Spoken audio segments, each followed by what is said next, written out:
Sooner or later, if you have not done it already, you will ask yourself, who am I? When man comes out of his slumber and becomes aware of himself, he asks this most important question. One becomes aware of his body, of other people just like him, his environment, of life itself, the role one plays in it, and what it is all about. More important, what is this I, this me? We all identify with something. It may be a football team, your school, job, country, friends, and so on. The list is endless. Once your mind gets entangled with your identity, which includes your body, your thought, process, and emotions, then spirituality is not possible. When we are entangled with an identity, it is difficult to look at different dimensions of life. When I talk about spirituality, I mean an inner journey whereby we can look deeply into our experiences of life and make changes to concepts and patterns that are no longer serving us. It is a process that helps us to see things as they truly are and not how we want them to be. This is how, I believe, we can reduce our suffering. We identify with things because we are in search of security, safety, and self-preservation. Our identity gives us a false sense of belonging, but this does not last because we are constantly changing and updating our identity. So it would seem a bit foolish to pay so much attention to our so-called identity. The moment your mind is entangled with an identity, your intelligence will only circle around that. It may be religion, political party, family, school, neighborhood, whatever it is, your intelligence just circles around it. You are unable or unwilling to see outside the circle. It is a form of prejudice and discrimination. A prejudiced mind cannot see how things really are. It becomes a blocked, closed, and rigid mind. This in turn inhibits your spiritual quest. Your mind is functioning with a certain identity that you call your self. It doesn't stop there. It extends to your home, your job, your money, your children, your friends, and lots of other things. You are identified with too many things that you are not. Once this happens, your mind is not free or open. It just repeats the same old nonsense day after day. It may be your phone, but it is not you. It may be your house, but it is not you. It may be your wife, but it is not you. These things can never be you. Once you believe they are you, your mind is trapped in an identity circle. When defining ourselves, we first think of our names, but when prodded, it's hard to come up with a complete answer. I'm me, we think, but why do I change with birth, age, sickness, and death? Maybe I define myself by my job or reputation or spouse, or even by my search for happiness. But what are any of these compared to life and death? This is one question Buddha thought about while he sat for 49 days under the Bodhi tree, meditating on the truth of existence.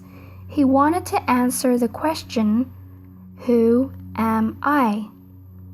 Eventually, he realized there is no I at all. In life, we ask ourselves a lot of questions, but sometimes we forget to question the questioner. This is the purpose of Buddhism, to find that nature of consciousness, the meaning of reality. Meaning starts with perception, and perception starts with a concept of I. I have, I like, I want, I did. The I does so many things, but what is it? Upon Buddha's enlightenment, he realized that everything comes and goes. This arises, that fades, this exists, that disappears. The coming of this affects the going of that. They're related. In truth, everything is related. All things are interdependent, but we pretend to live for the individual, for personal benefit. We're so small compared to everything else, but we tell ourselves we're the most important.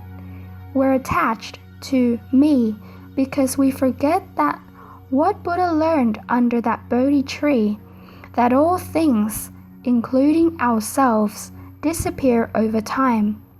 We've learned to focus on the differences between one another instead of the commonalities. Our beliefs in independence describe how I am separate from you. The symbol of Buddhism is a circle. It represents a shared sense of me by all beings. 2,000 years ago, Buddha called this freedom from attachment. 100 years ago, Sotizan called it beneficence. 40 years ago, Martin Luther King Jr. called it an inescapable web of mutuality. They are all talking about the same thing. Your you affects my me. Our weakest moments come when we think we're islands, when we think our decisions affect only what we see around us. This limits and confines us, but we can change it anytime we choose. We can expand our vision. We can embrace the simple fact that we share a planet with billions of fellow beings. We need our sense of I to do the basics of daily life, going to work, buying a book, eating lunch, but in a larger sense, the longer we lean on it like a crutch, the longer it will take before we can walk freely. Nothing is permanent, and nothing belongs to anyone. Even I do not belong to myself. The nature of everything is emptiness. According to the teaching of the Buddha, the idea of a self is an imaginary, false belief which has no corresponding reality, and it produces harmful thoughts of me and mine, selfish desire, craving, attachment, hatred, ill will, conceit, pride, egoism, and other defilements, impurities, and problems. In fact, the one place where the Buddha was asked point blank whether or not there was a self, he refused to answer. When later asked why, he said that to hold either that there is a self or that there is no self is to fall into extreme forms of wrong view that make the path of Buddhist practice impossible.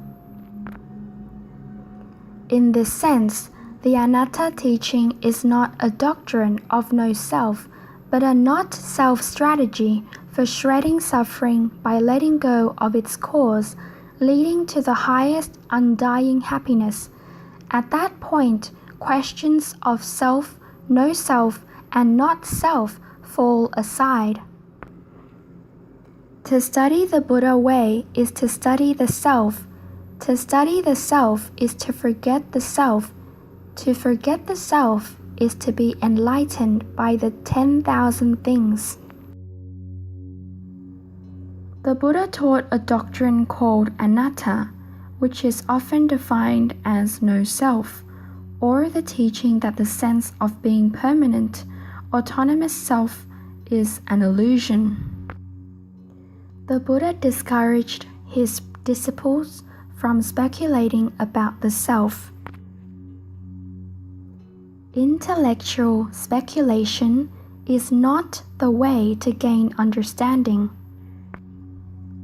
The nature of the no-self is not something that can be grasped intellectually or explained with words.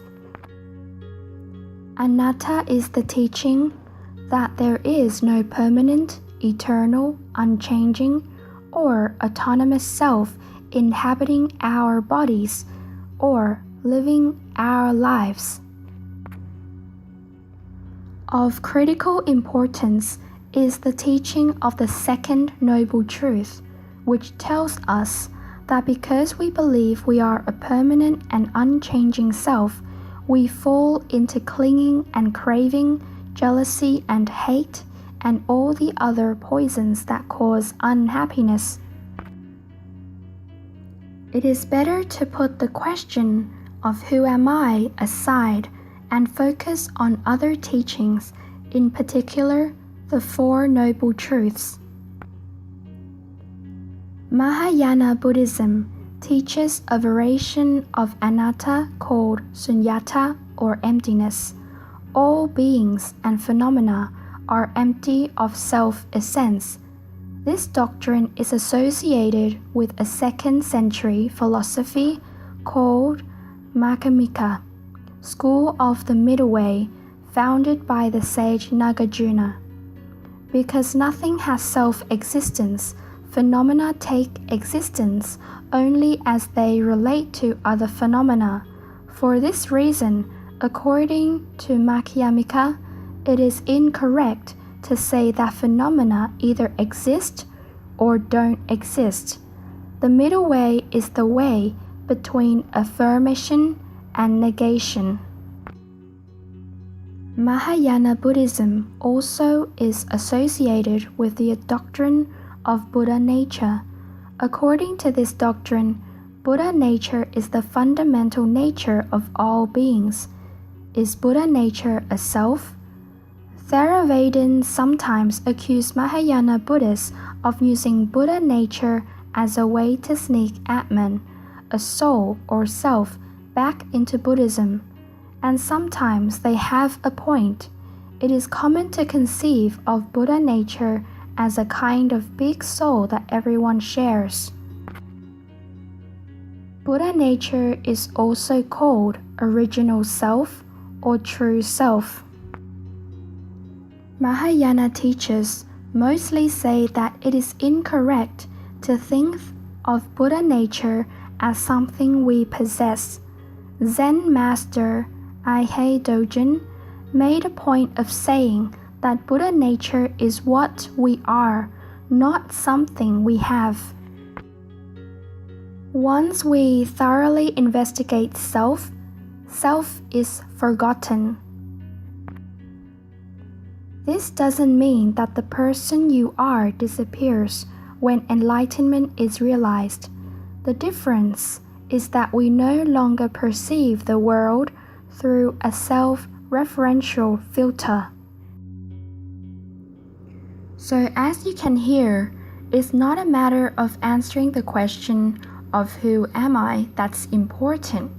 It's more about learning how to end suffering in life that matters. However, with all that had been said, if you're still eager to know the exact answer to this question, I will give it to you right now. The answer to the question of who am I is, I am nobody. You are nobody. We are nothing.